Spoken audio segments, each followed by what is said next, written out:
grand evening, or grand rest, wherever you are, whenever you tune in. This session, we're going to be picking up where I left off in yesterday's Rising live stream about my experience, my personal experience with sleep paralysis. Well, one of them, as well as some practical ways to deal with it. I did get most of the way through that list of practical ways, but I'm going to start back at the top in terms of ways of dealing with this type of anomaly. And then yesterday, I had originally intended to go into Life Lessons for Women, 7 Essential Ingredients for a Balanced Life. But of course, as mentioned yesterday, this book can pertain to anyone. It can be useful, helpful to anyone, not just women. Anyone willing to receive, the information. So the particular topic from the book would be about taking care of ourselves, a connection between self-nurturing and self-respect. But first, I want to get back to the practical and spiritual ways to deal with sleep paralysis. Of course, I always support the belief of God protocol, and at the end of the day, you do what's best for you. But I'm sharing these tips in hopes of offering information of some kind of value to others who may be interested in this type of information. Thank you, Archie. Good morning. Well, is it afternoon where you are yet, or is it still morning time?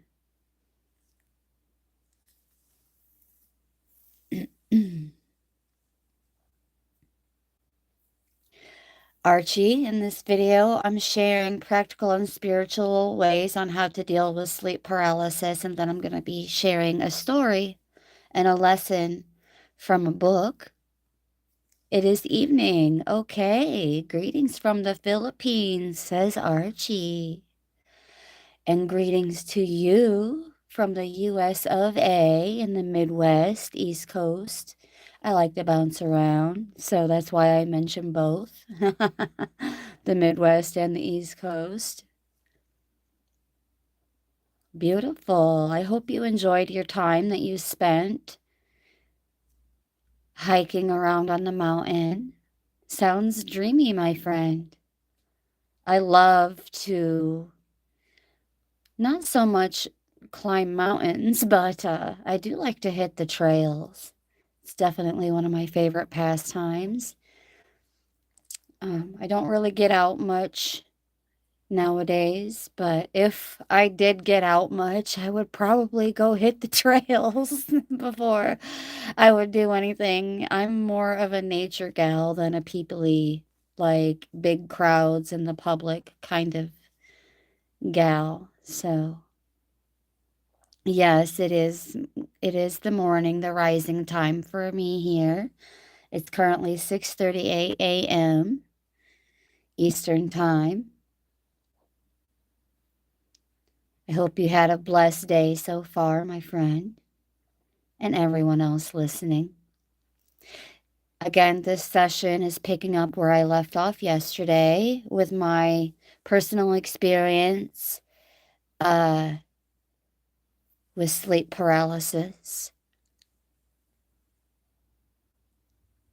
Well, I don't really like to show my face on YouTube at this time, more for my protection and safety. Perhaps someday when the time is right. But it was placed on my heart by Holy Spirit that how I look or what I look like is irrelevant to the message. Um, it is actually on my bucket list to eventually visit the Philippines, Archie. Thank you for the gesture, my friend. So, I was about to go back over this list of practical and spiritual ways to deal with sleep paralysis. There are a number of different ways. You can pick one, you can pick all of them, or you can choose not to pick any of them, really. Um, of course, if you haven't experienced sleep paralysis, then this particular list wouldn't necessarily pertain to you. Um, but you could stick around because when I'm done going through this list, I'm going to be going into this book, Life Lessons for Women: 7 Essential Ingredients for a Balanced Life, written by Stephanie Marston, with some collaboration with Jack Canfield and Mark Victor Hansen. And I would be reading from essential ingredient number 3, taking care of yourself. Hello, beloved Goga. Hello, dear friend. Thank you so very much for popping in. Much appreciated. Picking up where I left off yesterday, um, I had a experience yesterday morning, and as a result, I was unable to get up with my first alarm. With sleep paralysis, and it was placed on my heart to share about it. I've had numerous other experiences throughout my life, but it would take multiple sessions to go over all of them. But I will share a summary of yesterday's experience to get anyone who didn't listen in yesterday in the rising here in the Midwest USA.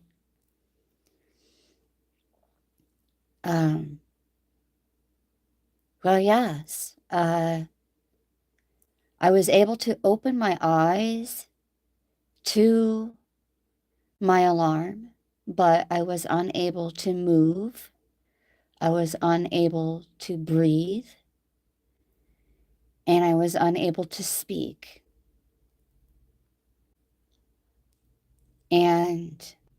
But I could open my eyes and I could blink my eyes. But I've actually had occurrences where I couldn't even blink my eyes. It was as if I was just frozen in time. So I missed my second alarm. I said it the other way around yesterday. I said I missed my first alarm, but I actually missed my second alarm. I woke up to my first alarm, but I was unable to snooze it right away because of the experience I was having. So I felt frozen in time, but I also felt like there was a presence in my room during the time that I was having this experience. So because I've had these experiences with sleep paralysis multiple times, um, I've created a list of practical and spiritual ways to deal with it.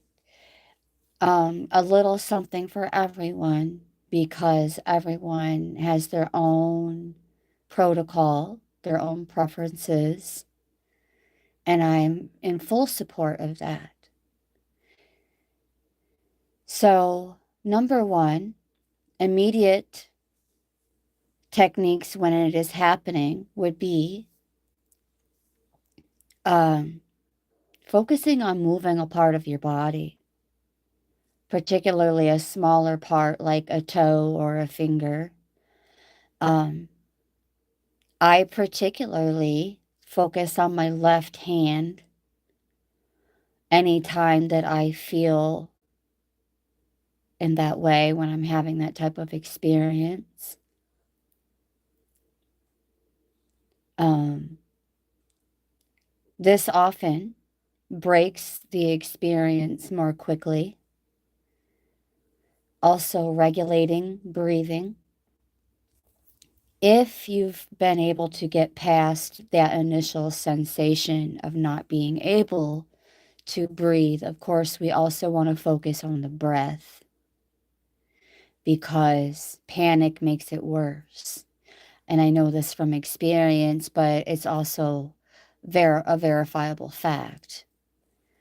Um, mental recitation. If you pray, you can pray. If you prefer to chant, you can do mantras. Um, or if you are just the type to just um, say blessings over people, places, things, and situations, then just simply stating a protective phrase that you believe in. My particular favorite is Om Mani Padme Hum.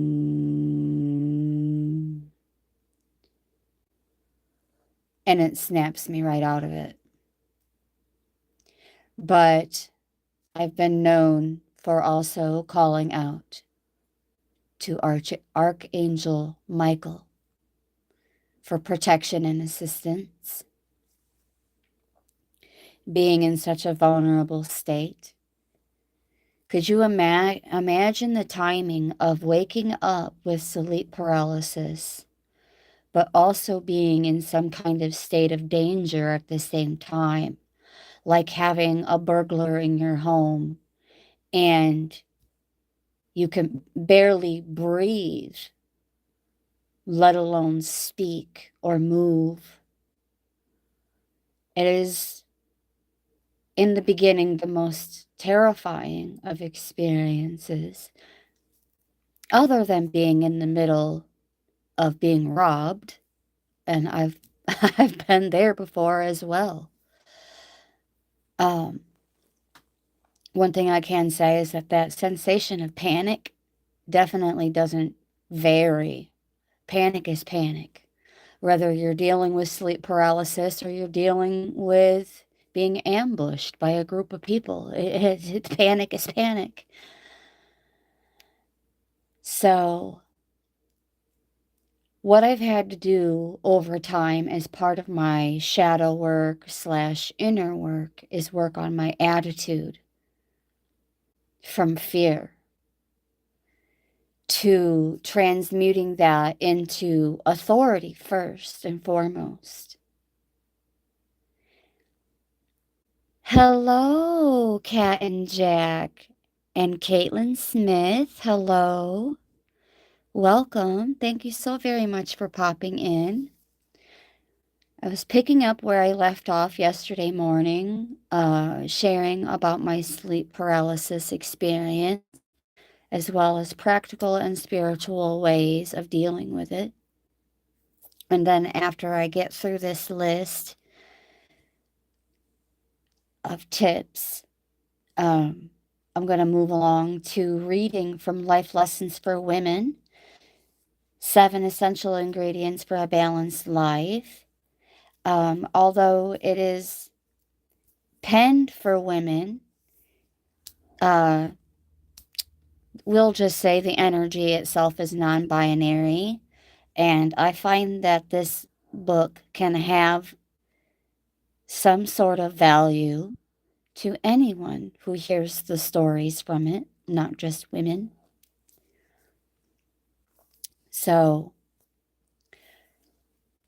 even if you haven't had any experiences with sleep paralysis where these tips wouldn't necessarily be useful for you, perhaps this story that I will be reading right afterwards may have some benefit.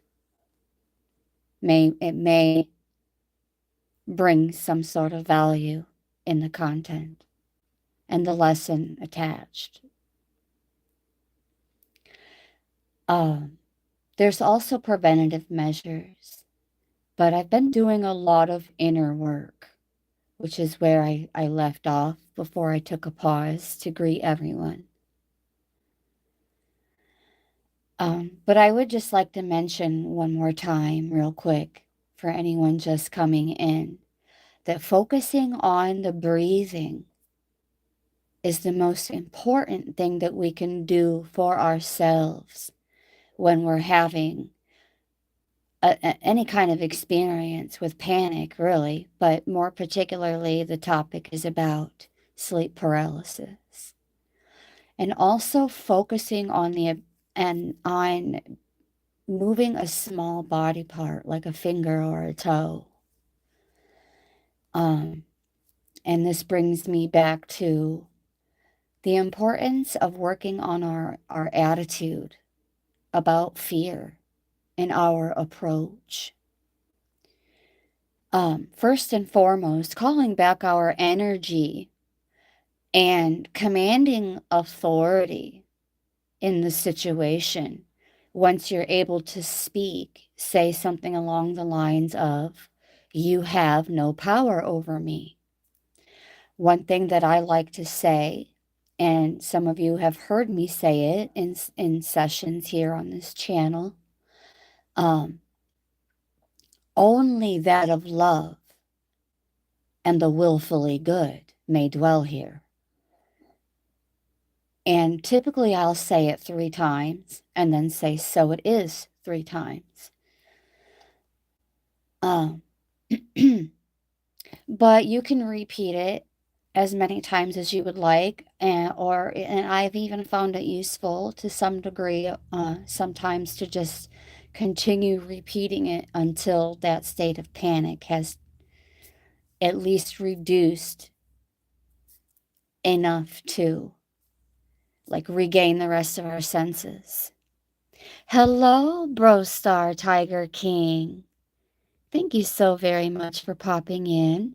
We're on the topic of sleep paralysis and different ways to deal with it. Zenith, I would just like to take a moment to welcome you and say that I send happy thoughts and positive vibes your way, my friend. I'm so sorry you're sad. I hope and pray that you feel the positive vibrations coming your way at this time. Hello, DevX. Thank you so very much for popping in. I hope you're having a blessed day. Hello, Tsunami Eats, and welcome in. In this session, we're on the topic of sleep paralysis and ways to deal with it. Even if this information may not be useful to you, I will be reading from an inspirational book with different stories, life lessons, real, actual, true stories, life lessons for women. These stories are based on actual events. And 7 essential ingredients for a balanced life. Tiger King, at this time, I do not have any guests, and I don't have it set up for that. But pretty soon, perhaps sometime in the next week, I'm thinking about opening up the panel Um, Before I do that, um, I have a certain someone I've already invited to be um, a guest speaker. But I'm going to go ahead and just keep the rest of that hush hush and save that kind of announcement for when the time is right. Um, and get back on topic here. I personally do believe in angels, and I believe in benevolent and malevolent angels, and I call upon those I believe are of the light, are benevolent. um, so sometimes when I'm having these experiences, I do call upon Archangel Michael, as mentioned earlier in the session.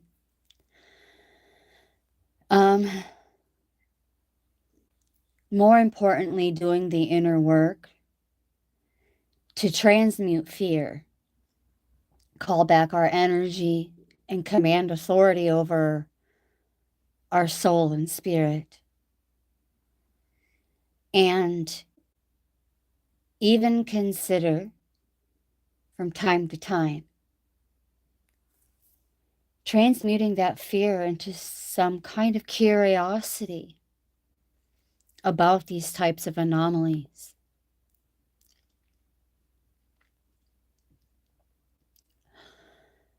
Changing our inner attitude. I've also coughed forcefully or gave it all I got to make some kind of sound. And in doing so, it activates the diaphragm and snap one out of this type of experience. One thing that I have been slacking off on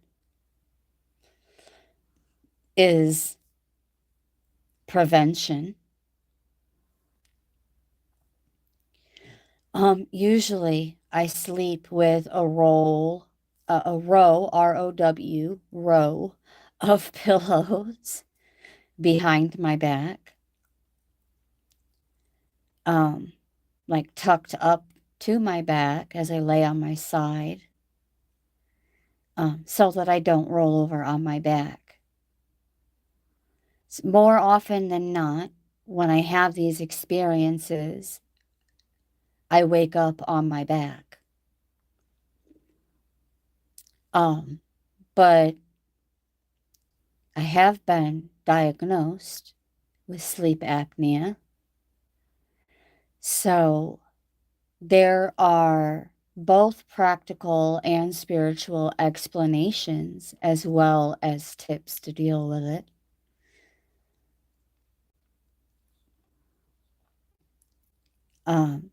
I'm not ashamed to admit that I am also a prayer warrior.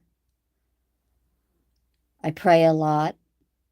I sit in silence often. Anything that we can do for ourselves to, adjust our lifestyle, especially our sleep hygiene, could be of some benefit to anyone who does have these sleep paralysis experiences. An optimal sleep schedule. And as I say that out loud and I hear myself saying it, I'm like, yeah, right. 7 to 9 hours, my big toe. But some kind of consistent schedule, even if you can't get, the good hours in just yet, or, a decent amount of time every single night or whenever it is that you sleep. Of course, avoiding sleeping on our backs.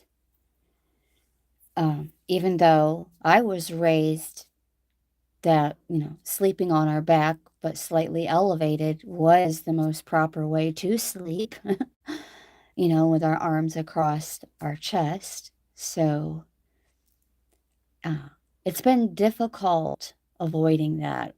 Nevertheless, it's still a good idea in terms of preventative measures. Some people have shared stories about sewing a tennis ball to the back of their nightshirt or a t-shirt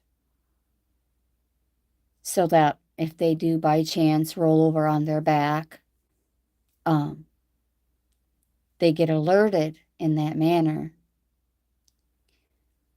Anything that we can do to manage our stress and anxiety. Of course, reducing or cutting out caffeine or alcohol, especially close to bedtime.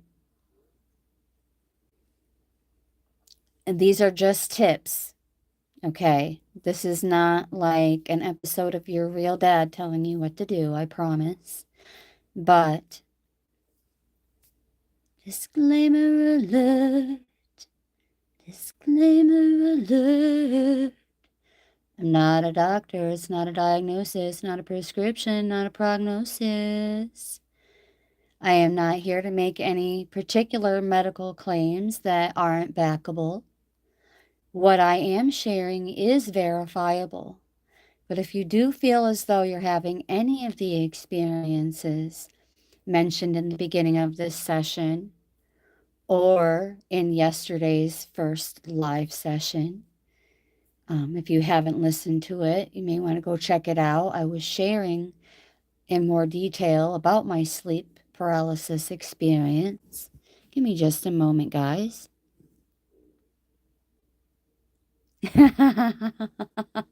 That's actually pretty funny, Slim Pickens. But you do know that people who are actually crazy don't know they're crazy. And I'm not even going to hide that. I'm going to show it because it's pretty hilarious. So why not share in the humor? um, but I'm not on the market, dear friend. So sorry to disappoint. May you be well, though, and I hope you have a fabulous day. Happy Friday to you. you. Yes. Now, there is another tip in terms of dealing with these anomalies, which I do every single day, whether I'm having a panic experience, whether I'm having a sleep paralysis experience or not. I do a lot of smudging around my home as long as I have the materials to do so. I typically have sage, tallow, and frankincense on hand. I rarely ever run out of any of it. I am currently out of sage and don't have the extra funds to restock, but I do have plenty of tallow and frankincense. So we're not lacking in terms of smudging materials, that's for sure. Creating a calm bedtime ritual, with or without all that. 10 out of 10 recommend. Spiritual protection practices before sleep. Saying a blessing over yourself and your space, as many traditions have specific ones. Many, and even cultures who may not necessarily be religious or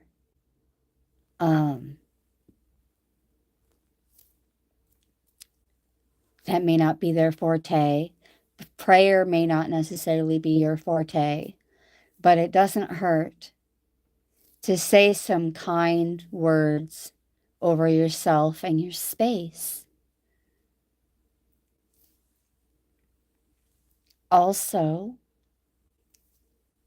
I'm not quite sure why this would be relevant to sleep paralysis, but it is on the list, so I'm going to share it because it may be of some benefit to you. Slim pickings, yeah, I don't know how lucky they are because I think they're about fresh out of that. If you come around and watch some of my videos and we'll see where that stands. Grand rising, grand afternoon, bro stars, Sean, schizosis in the building. Welcome back, my friend, my blue light bro star. And hello again. Thank you so very much for being here. Back on the topic of sleep paralysis, my friend. Picking up where I left off yesterday. And where I'm at this point is getting through this list of different practical as well as spiritual ways to deal with it. And I'm at the bottom of the list. So if you know anyone who has these experiences with sleep paralysis, or you do, this information may hold some sort of value for you. I love you too, my friend. And much the same. Yes, I hope you have a beautiful day as well. I think I already said that. Okay. Well, since you just came in, Slim Pickens, I don't usually do this, but I recommend the replay, catching this from the beginning, as well as tuning into yesterday's first live session based on the same topic from yesterday. Part one, I shared in a bit more detail one of my personal experiences because it just so happened to happen yesterday morning. So that's why I was moved to share it. Keeping a dream journal for some reason is recommended. But in such a way where you're keeping a record of these recurring entities, sometimes turning out to be aspects of yourself, asking for attention. This is one of the numerous spiritual explanations in how to deal with sleep paralysis. Some of us lucid dream and astral project. I've done both. I've also had near-death experiences, an actual death and out-of-body experience when I was 4 years old, where my soul actually did leave my body and I went to be with God for a short period of time and witnessed some pretty atrocious things during that time in my life, on top of what had happened to me. But I won't go back over that again. It's somewhere in my content. I shared about it more deeply. So there is some relief that comes with this information.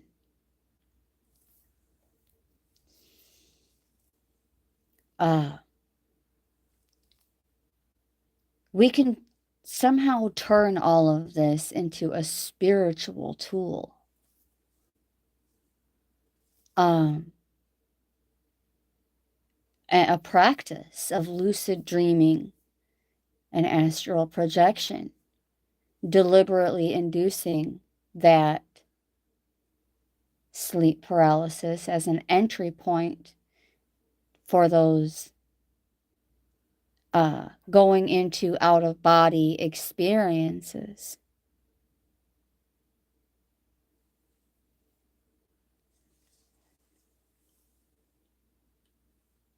Um, that's a great question. I want to say moissanite. No, that's not it. That's not it. My gosh, it's slipping my mind now. I do recommend lapis lazuli though, under your pillow.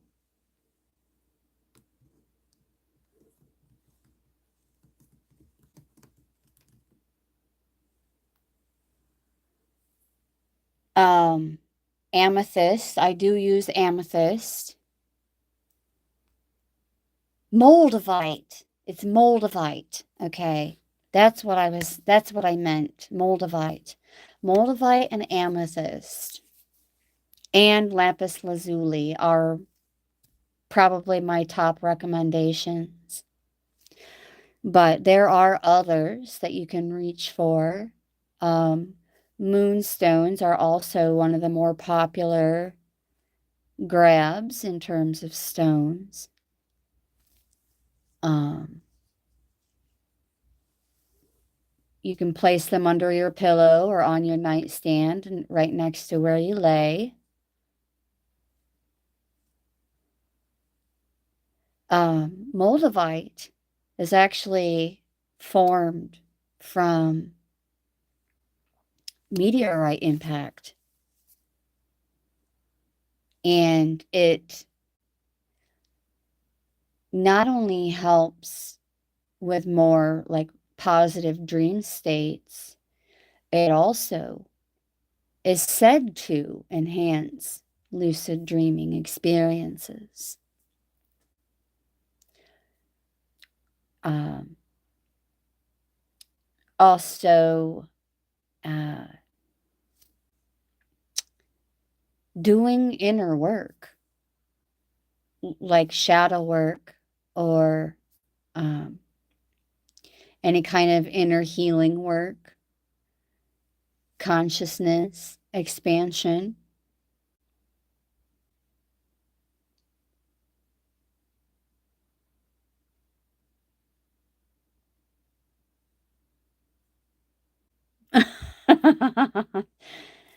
Skits as being a smarty pants.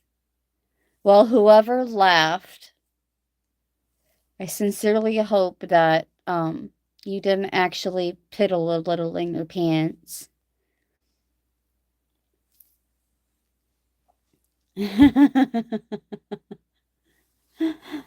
Oh, goodness. Is that you laughing, Skits?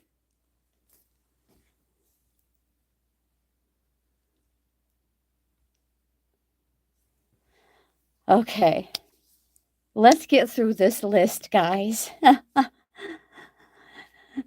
Oh, yeah, so I can get off of this topic and I'll pick it back up again another time and share another one of my experiences, as there have been numerous of them. So, touching back on the relief that comes with this information, not only can we tune it, not only can we turn it into a tool, a spiritual tool, quite advanced, mind you.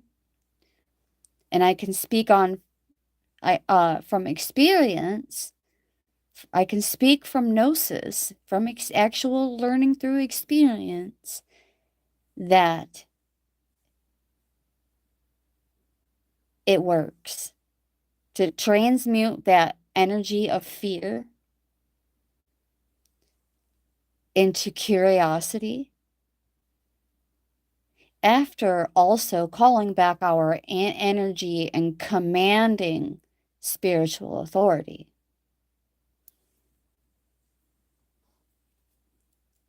Otherwise, instead of fighting, relax, keep calm, and just like intend to quote unquote roll out of your body or otherwise enter into a lucid dream.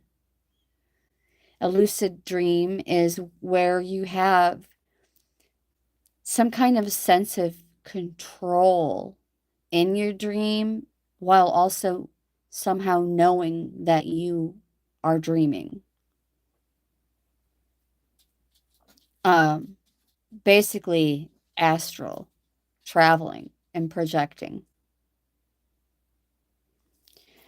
You can treat any entity with non-fearful curiosity. Even ask questions like, who are you? What do you want? And there's actually information on the World Wide Web of reports of experiences becoming more neutral and even positive. Like I've been able to get a handle on prior experiences and transmute that energy of fear into that curiosity. I want to know more. I still want to know more. The primary energy of this channel is storytelling with multiple tools, materials, and modalities that would include my own writing, books, cards. I like to use different decks of cards, and although they are marketed as tarot and oracle cards, from a student teacher standpoint, I refer to them more like flashcards, using my flashcards to tell a story. Sometimes it comes true. So, although sometimes these stories come true, I don't proclaim to be this grand fortune teller or anything like that. But I do take what I do pretty darn seriously.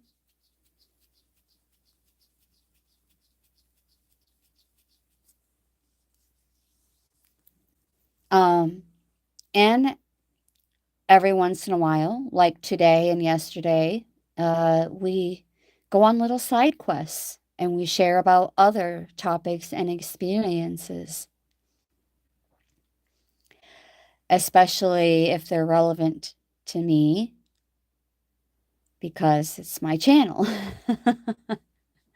But I don't typically share a lot about my personal life or anything like that. I try not to,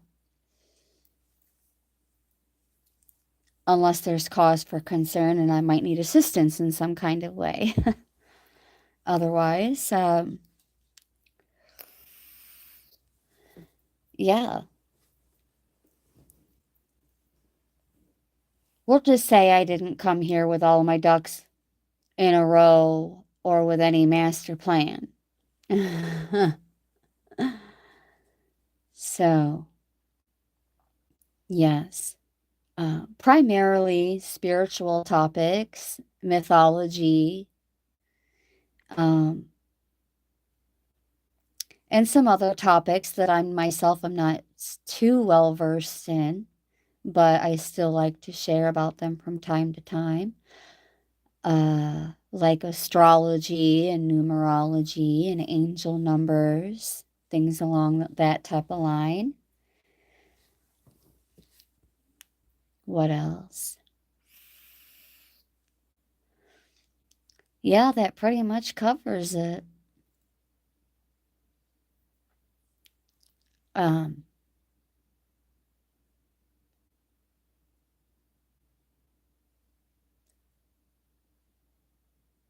I also like to share teachings from a few different books written by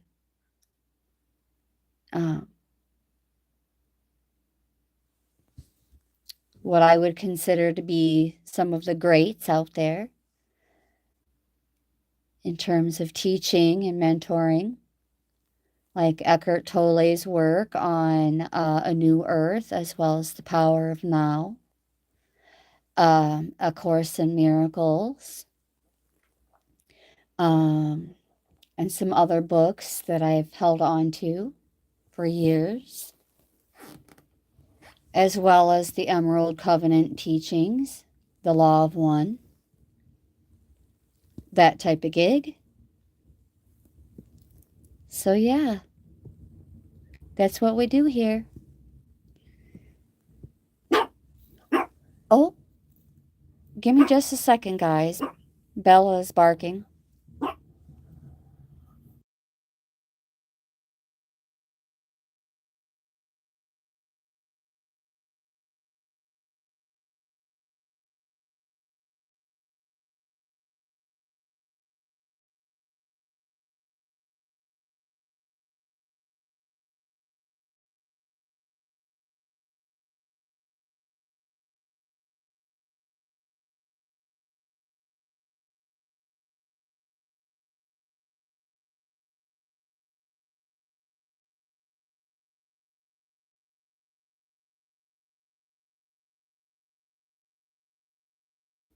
All right, I'm back. Hello, dear friend, Yogi Eric. Thank you so very much for popping in. I was just wrapping up this list I have of practical and spiritual ways to deal with sleep paralysis.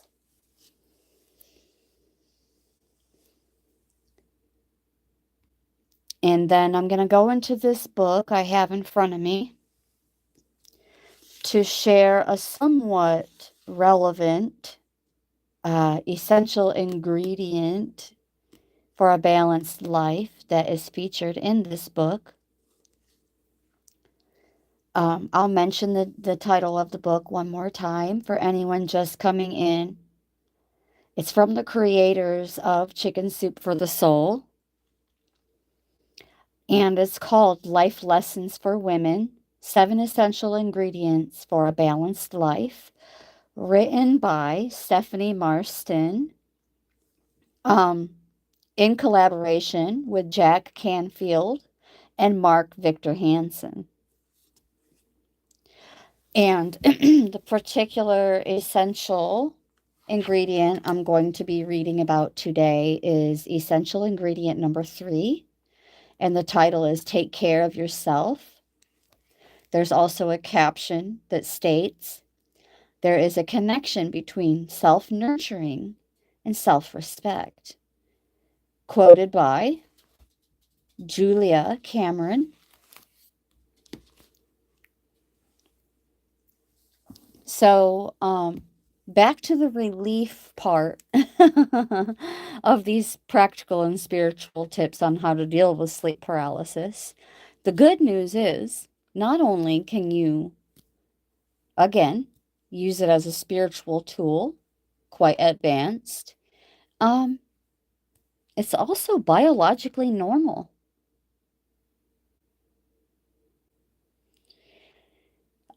But the intense hallucinations that many of us experience during this time, it feels profoundly real and meaningful.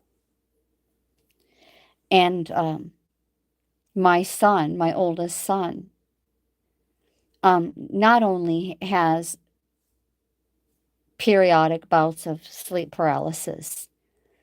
He also has had experiences with night terrors.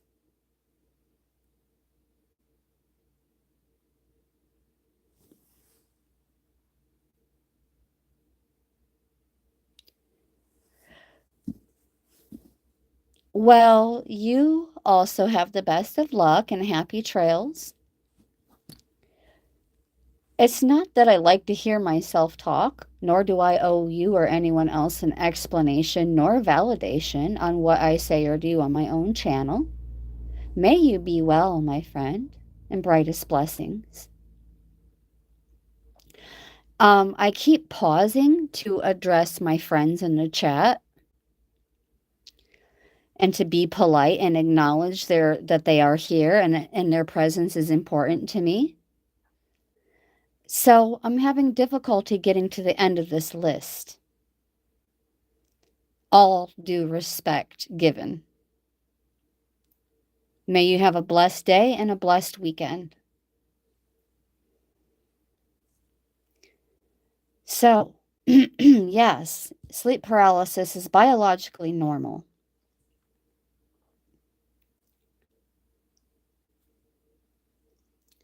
The hallucinations do feel profoundly real and meaningful.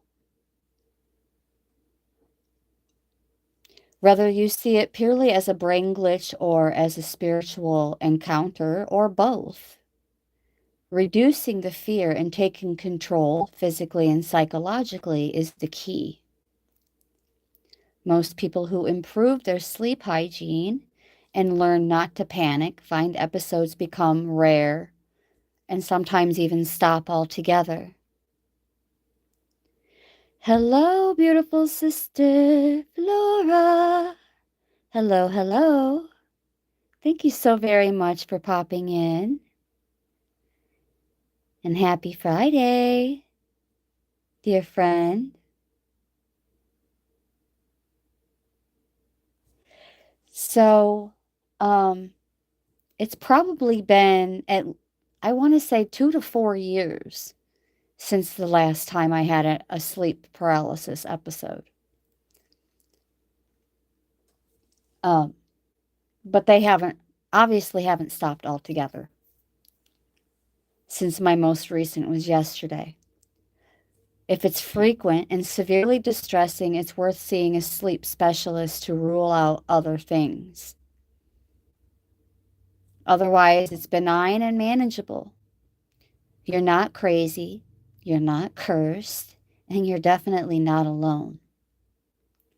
Millions of people across different cultures and for centuries have walked through the exact same dark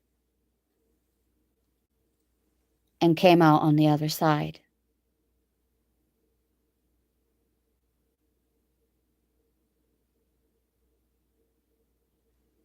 I hope you have a blessed day, Slim Pickens.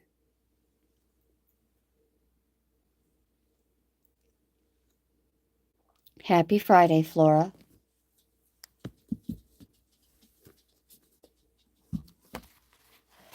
You know, Slim Pickens, I don't know why. I feel like I'm picking up on the energy like we might know each other in some kind of way, even if in passing.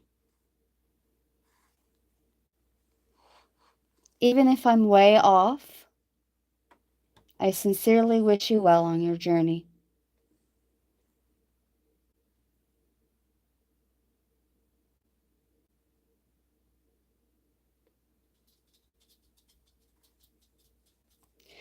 All right, now we're going to get into this story. Essential ingredient number 3. Take care of yourself. Hey, Slim Pickens, take care of yourself, my friend. There's a connection between self-nurturing and self-respect. Put some respect on it, kid.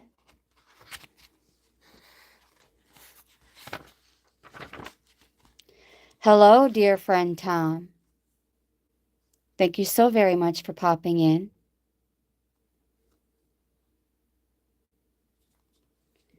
I hope you're having a blessed day so far. Parking in the center of the garage. I've never lived alone until now. My mother, who made the decisions for the whole family, thought it was not proper for a young single woman to live alone. So I lived with her until I was married. My husband and I were married for 51 years, and although he was away many times during his Army career, I had our children with me and was not living alone in the strictest sense. When my husband died, our grandsons lived in our home and remained with me for more than a year, but recently he decided he would make the responsible move out on his own. Now, at 70 plus, I'm living alone in complete charge of my home, my cat, my car, and myself. I can park on the left side of the garage, on the right, or position I prefer is smack dab in the middle. I have learned that lunch can occur anywhere from 11 a.m. to 2:30 p.m. and consists of a salad and sandwich or popcorn. Dinner can be any time from 4:30 to 10 p.m. and can feature such delicacies as meat and veggies, bacon and eggs, or even cheese and crackers. For those of us living alone, dinner is usually stir fry or the more properly labeled one dish meal. The important thing about dinner time is that it should not interfere with my regular evening trysts with Tom Brokaw. Living alone, I can eat fully dressed or in my pajamas and socks. My dinner table is round with 4 chairs. I rotate my seating, sometimes on the north side, sometimes on the south, west, or east. No sense sitting in the same chair all the time. This way, I can see the dining room from all perspectives. No one is offended if I read or work a crossword puzzle while eating. I haven't moved to the center of the bed since my cat Lucy prefers the right side. Also, the ratio is on the left, and judging from the few times Lucy has taken over the controls, her selection of music does not fit my taste, so I will maintain my claim to the left side. Bedtime is another adjustment that has occurred in the household. I can snuggle in at 9 or midnight. Who cares? If I awaken in the night, I can read or view a movie without disturbing anyone. Although I have learned that late shows on HBO or Showtime are a bit too risque for my taste. The American movie classics channel occasionally have a tearjerker from the 40s that suits me perfectly. I have to admit there are some negative aspects to living alone, such as having to wait for company to come to move large pieces of furniture, eating the same meal 2 or 3 times until the leftovers are gone, and having no one to hold the cat while I perform a delicate procedure with the clippers, and having to remove the dead bird from the dryer vent myself. There's also the gable that needs to be painted from the tall ladder, the lost key to the shed that I couldn't possibly have been responsible for, and the clock on the VCR that continues to show the wrong time.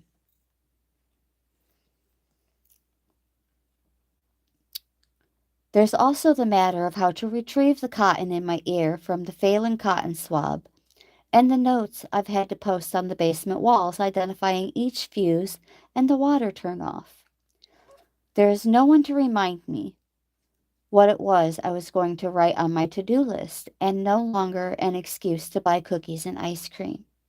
However, the deodorant and hairspray are always where I left them. I have time for myself to contemplate things, and even if I have forgotten what it was I planned to contemplate, I have in fact established a new identity. Not daughter, wife, mother, or grandmother, but a separate person in my own right. Me. Still a work in progress. Don't get me wrong, I love company and am thrilled when family or friends come for a short visit, but I really do love parking in the center of the garage. And this story was submitted by Louise Ham. With this story is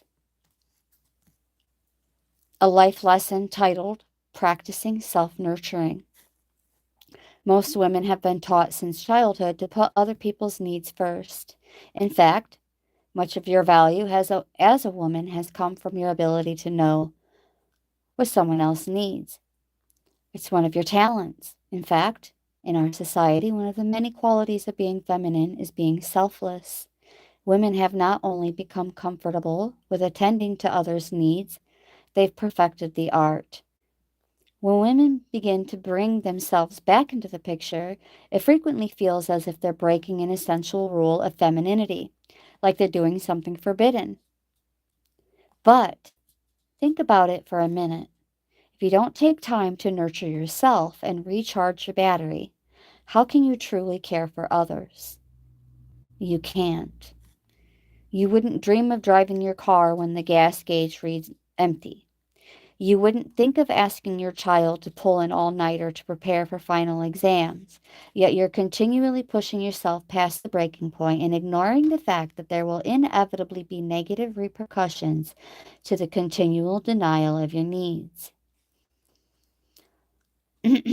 Which I believe is linked to my personal story about sleep paralysis and a lesson even for myself about the importance of self nurturing and how it also becomes self respect. Think back to the last time you were in an airplane. Remember?